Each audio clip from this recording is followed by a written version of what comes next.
জীবজগৎকে ধাপে ধাপে বিন্যস্ত করা এই পদ্ধতিকে শ্রেণীবিন্যাস বলে।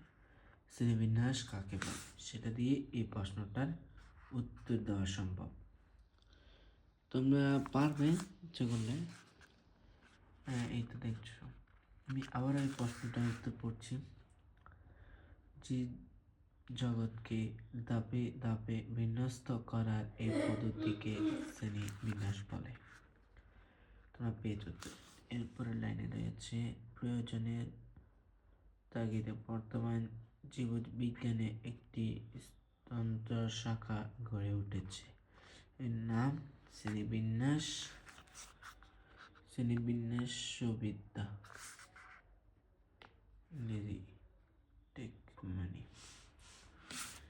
এরপর এটা তোমরা রিডিং পড়বা, যেটা গুরুত্বপূর্ণ লাইন আমি সেগুলো তোমাদেরকে বলে দিচ্ছি। এরপর রয়েছে, আমি ধরো বইটা পড়ে দাগিয়েছিলাম যে সবুজ কালি দেওয়া রয়েছে। এরপরে তোমরা দেখছো এখানে ক্যারোলাস লিনিয়াসকে শ্রেণীবিন্যাসের জনক বলা হয়। শ্রেণীবিন্যাসের জনককে ক্যারোলাস লিনিয়াসকে শ্রেণীবিন্যাসের জনক বলা হয়। প্রশ্ন, এরপর রয়েছে একটি জীবের বৈজ্ঞানিক নাম দুটি অংশ বা দুটি পদবিশিষ্ট হয়। তাহলে প্রশ্ন হয়, একটি জীবের বৈজ্ঞানিক নাম কয় অংশে বা ধাপে হয়? দুই অংশে বা ধাপ বিশিষ্ট হয়। এরপর আছে প্রথম অংশটি গণের নাম এবং দ্বিতীয় অংশটি প্রজাতির নাম। এই নামকরণকে দ্বিপদ নামকরণ বা বৈজ্ঞানিক নামকরণ বলে। যেমন মানুষের বৈজ্ঞানিক নাম হোমো সেপিয়েন্স, বৈজ্ঞানিক নাম ল্যাটিন অথবা ইংরেজি ভাষায় লিখতে হয়। তাহলে তোমরা বুঝতে পেরেছো তো কি? তাহলে তোমরা বুঝতে পারবে যে এই কতটুকু যেসব দাগানো লেখাগুলো রয়েছে সেই সব দাগানো লেখা থেকে এক কথা প্রশ্ন যেগুলো সৃজনশীল ক চলে আসে বা এমসিকিউতে আসে সেসব প্রশ্ন উত্তর তোমাদেরকে আমি এখান থেকে দাগিয়ে পড়ে দিলাম। এরপর তোমাদের রয়েছে এইখানে একটা চকের প্রথম লাইনটা আমরা একবার পড়ি। এখন তুমি তোমার নিজের খাতায় নিচের চকটি আঁকো এবং চকটি পূরণ করো। কিন্তু তারা বলছিল খাতা লেখার জন্য, কিন্তু আমি খাতা লিখবো না, আমি এখানে লিখবো, পরবর্তীতে তোমার খাতায় লিখবো। সেখানে প্রথমে লিখছে প্রাণীদের নাম, বাসস্থান, গঠন, উপকারিতা, অপকারিতা। আর এখানে লিখছে বানর, প্রাণীদের নাম এখানে লিখেছে তারা বানর, কেঁচো, ঝিনুক, পাখি, মাছ। আচ্ছা, বাসস্থান, বানরের বাসস্থান জঙ্গল। আচ্ছা, এখানে লেখার জন্য আমার এই ঘরে লেখা সম্ভব হচ্ছে না। আচ্ছা, তোমাদেরকে আমি চকটাকে পরবর্তীতে তোমাদেরকে আমি খাতায় লিখে দেখাবো, বুঝেছ? আমি এখানে একটা লিখেছিলাম বানর জঙ্গলে বাস করে। এখানে এই গঠনের জায়গায় একটা ভুল হয়েছে, আর এই জায়গাটাতে আনবে না, আমরা একটা কাগজে সুন্দর করে লিখবো। আচ্ছা, এটা বাদ। এবার হয়েছে অমেরুদণ্ডী প্রাণী শ্রেণীবিন্যাস। আচ্ছা, আমরা হালকা এতটুকু পর্যন্ত পড়বো, এরপরে আবার নিচ থেকে পড়বো, ঠিক আছে? আধুনিক শ্রেণীবিন্যাস সকল প্রাণী অ্যানিমেলিয়া জগতের অন্তর্ভুক্ত। আচ্ছা, সে একটা প্রশ্ন পেয়ে গেছিলাম, অমেরুদণ্ডী প্রাণী কোন জগতের অন্তর্ভুক্ত? অ্যানিমেলিয়া জগতের। আচ্ছা, এরপর লিখছি এই শ্রেণীবিন্যাসে পূর্বের প্লাটোজোয়া পর্বটি প্লাটিস্টা জগতে একটি আলাদা উপজগৎ হিসেবে স্থান পেয়েছে। এরপর লিখেছে অ্যানিমেলিয়া জগতে প্রাণীদের মোট 33টি পর্ব রয়েছে। অ্যানিমেলিয়া জগতে প্রাণীদের কয়টি পর্ব রয়েছে? 33টি। তারপর এর মধ্যে প্রজাতির সংখ্যাধিক্যের ভিত্তিতে 9টি, সেগুলো হচ্ছে 9টি। এটা পরে দেখাচ্ছি। এরপরে রয়েছে পুকিগুলনন মেজর পর্ব। এই কয়টি পর্বের প্রথম 8টি পর্বের প্রাণীরা অমেরুদণ্ডী এবং শেষ পর্বের প্রাণীরা মেরুদণ্ডী। মানে তোমরা বুঝতে পারছো যে 1 2 3 4 5 6 7 8 8টা প্রাণীর পর্ব অমেরুদণ্ডী। এটা থেকে এগুলো সব মেরুদণ্ডী প্রাণী। কথা এসেছে এবার? আচ্ছা, আমাদের এই পৃষ্ঠা সম্পূর্ণ শেষ। এই চকটা আমরা খাতায় লিখে তোমাকে দেব, ওকেটা। এরপর এখানে লেখা আছে কি, এক নজরে অ্যানিমেলিয়া জগতের মেজর পর্বগুলো শ্রেণীবিন্যাস। পর্ব: Porifera, Cnidaria, Platyhelminthes, Nematoda, Annelida, Arthropoda, Mollusca, Echinodermata, Chordata. এই কর্ডাটা হচ্ছে মেরুদণ্ডী। এটা হচ্ছে অ্যানিমেলিয়া জগৎ। প্রথম হচ্ছে 9টা, এরপরে 3টা, এরপরে 7টা, মোট 33টা। এরপরে কর্ডাটা পর্বে 3টি, কর্ডাটা পর্ব এর উপপর্বগুলো ইউরোকরাটা, সেফলোকরাটা,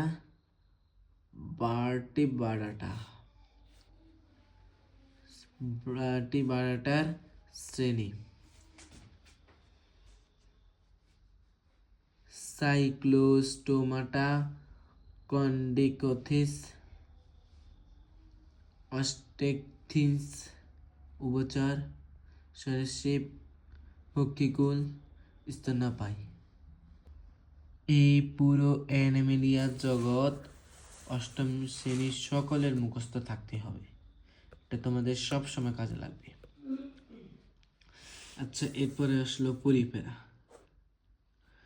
বাসস্থান, স্বভাব ও বাসস্থান, বৈশিষ্ট্য। আচ্ছা, শব্দের অর্থ ছিদ্র এবং শব্দের অর্থ বহন করে। এই শব্দ দুটি থেকেই পরিপেরা শব্দটি এসেছে। পরিপেরা পর্বের প্রাণীরা সাধারণভাবে সঞ্জ নামে পরিচিত।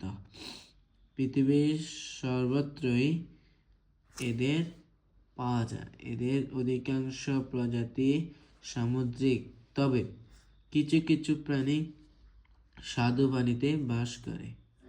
যে এরা সাধারণত দলবদ্ধ হয়ে বসবাস করে।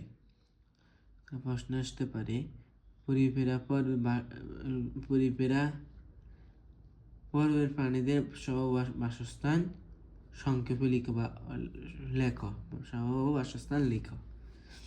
তারপরে এই তোমার এখান থেকে পুরোটা দিতে হবে বা অর্ধেক দিতে হবে তোমার প্রশ্ন অনুযায়ী উত্তর।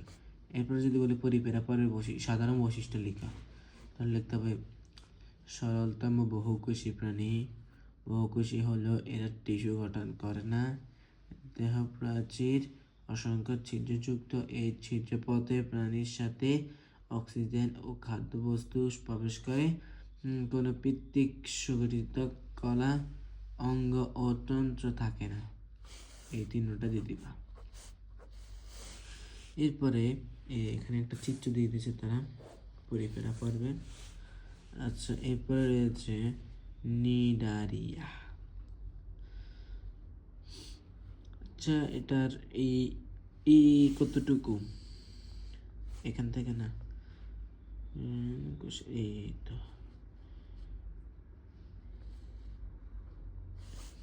এখান থেকে লিখবো নিডারিয়া পর্বের। এখানে লিখতে হবে তোমার নিডারিয়া পর্বের কোষের নাম থেকে এই পর্বের নামকরণ করা হয়েছে। এই পর্বে ইতিপূর্বে সিলেন্টারন নামে পরিচিত ছিল।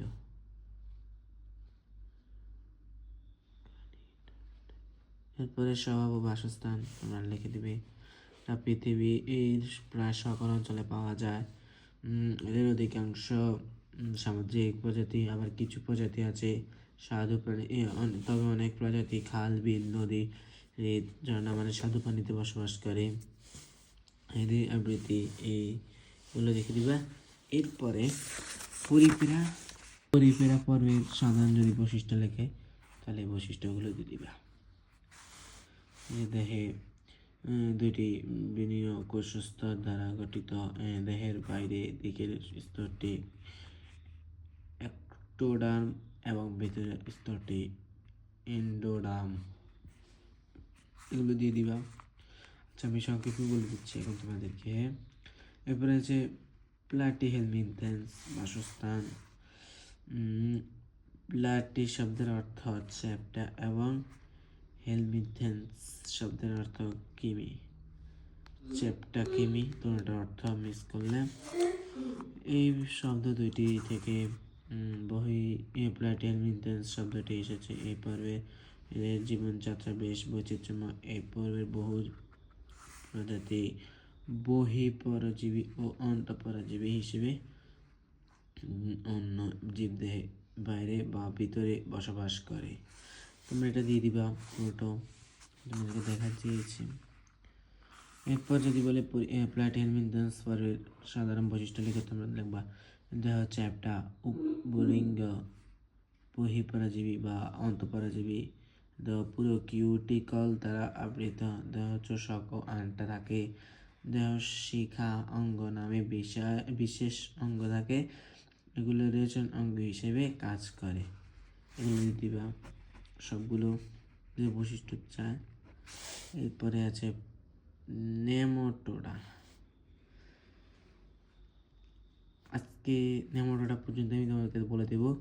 এরপরে এটা তো হচ্ছে 4 নাম্বার, আর থাকে তিনটা থেকে 4টা থাকে। হিসেবে তো 9টা থেকে 4টা বলছে, আরও 5টা থাকে কেন, কিন্তু 5টার ভিতরে ওই কড়াটা হচ্ছে তোমাদের মেরুদণ্ডী প্রাণী। ওটা আমি মেরুদণ্ডের সাথে 4টা পর্ব একসাথে বলে দেব, ঠিক আছে? আজ নেমাটোডা পর্যন্ত বলে দিচ্ছি। নেমাটোডা অনেকে এক নেমাথেলমিথেন্স বলে। নেমা শব্দের অর্থ সুতা। এই শব্দটি থেকে পর্বের নামকরণ করা হয়েছে। এই অনেকে কেন হচ্ছে এই পর্বে অনেকেই প্রাণী অন্তঃপরজীবী হিসেবে প্রাণী রক্তে বসবাস করে। এসব পরজীবী বিভিন্ন প্রাণী ও মানবদেহে বাস করে, নামকরণ গতি সাধন করে। ঠিক আছে, তোমরা বাসস্থান দিয়ে দিবা। এরপর আছে তোমার বৈশিষ্ট্য, সাধারণ বৈশিষ্ট্য। দেহ নৌকার ও পুরু ত্বক দ্বারা আবৃত। 25টি নালী সম্পূর্ণ মুখ ও বায়ু ছিদ্র উপস্থিত। শ্বসনতন্ত্র ও সংবহনতন্ত্র অনুপস্থিত। সাধারণত একলিঙ্গ। দেহ গহ্বরে অন্নবৃত্ত ও প্রকৃত সিলোম নেই। তোমরা এতটুকু পর্যন্ত পড়ে আসবা। নেমাটোডা, প্লাটিহেলমিনথেস, এই সব পর্বের নামগুলো তোমরা পড়ে আসবা। পরিফেরা এসে তোমাদের 4টা পর্বের নাম বলে শিখিয়ে দিলাম। তোমরা এগুলো সুন্দর করে পড়ে আসবা। ওকে, তোমাদেরকে আমি চিত্রগুলো দেখাই। এই হয়েছে আমাদের নির্দিয় পর্বের চিত্র। তোমরা দেখছো চিত্র আঁকা কিন্তু বাধ্যতামূলক। চিত্র আঁকলে তুমি পরবর্তীতে প্র্যাকটিক্যালি আঁকতে না।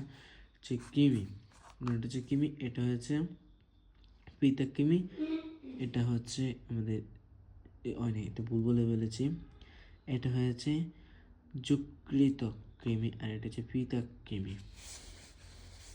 এরপরে আমাদের এখানে এই নেমাটোডা পর্ব রয়েছে, এটা কেঁচো।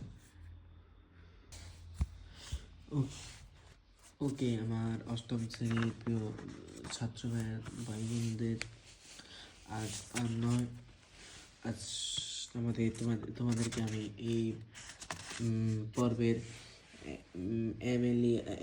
অ্যানিমেলিয়া জগতের পর্বগুলোর 33টি পর্বে মোট, একটা হচ্ছে পর্ব, একটা হচ্ছে উপপর্ব, একটা হচ্ছে শ্রেণী, এই 3টা উপপর্বের মুখস্থ নাম দেখতে চাই। তোমরা এটা পারবে, এটা সহজ আছে। Porifera Cnidaria, Platyhelminthes, Nematoda, Arthropoda, Mollusca, একাই নোডার মাডা। এটা একটু কঠিন।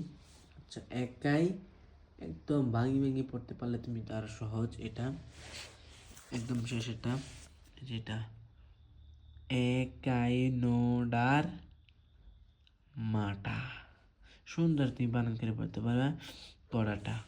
এরপরে রয়েছে ইউরোকডাটা, সেফালোকডাটা, বার্ডিভাডাটা, সাইক্লোস্টোমাটা, কন্ডিকোথিস, অস্টিকথিস, উভচর, সরীসৃপ, পরীক্ষিকুল, স্তন্যপায়ী। বললে তোমরা ইনশাল্লাহ পারবা, আশা করি তোমরা ওগুলো সব শিখতে পারবা। আর তোমাদের আরেকটা কথা বলবো, তোমরা এই বিজ্ঞান বইয়ে তোমাদের এই কত 14টা অধ্যায় রয়েছে, 14টা অধ্যায়ের সম্পূর্ণ অধ্যায়ের নাম মুখস্থ করবা। তোমাদের প্রথমত রয়েছে প্রাণী জগতের শ্রেণী বিন্যাস দ্বিতীয় অধ্যায় হচ্ছে জীবের বৃদ্ধি ও বংশগতি। তৃতীয় অধ্যায় হচ্ছে ব্যাপন ও বিস্রবণ ও প্রস্তুদন। চতুর্থ উদ্ভিদের বংশবৃদ্ধি। পঞ্চম সমন্বয় ও নিঃসরণ। ষষ্ঠ পরমাণু গঠন। সপ্তম পৃথিবী ও মহাকাশ। অষ্টম রাসায়নিক বিক্রিয়া। নবম বর্তনীয় ও জলবিদ্যুৎ। দশম অঙ্ক। হ্যাঁ, তুমি খরক ও লবণ দিতে পারবা। একাদশ 11 আলো। 12 মহাকাশ ও উপগ্রহ। 13 খাদ্য ও পুষ্টি। 14 পরিবেশ